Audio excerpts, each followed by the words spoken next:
Hi there, everyone. This is Ruaridh Pattison. I'm a school sounds teaching artist, and the video that you're about to watch is a performance of Senua de Dende.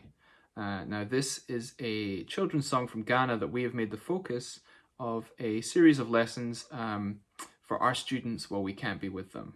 You're going to hear from 4 teaching artists and 1 artistic director.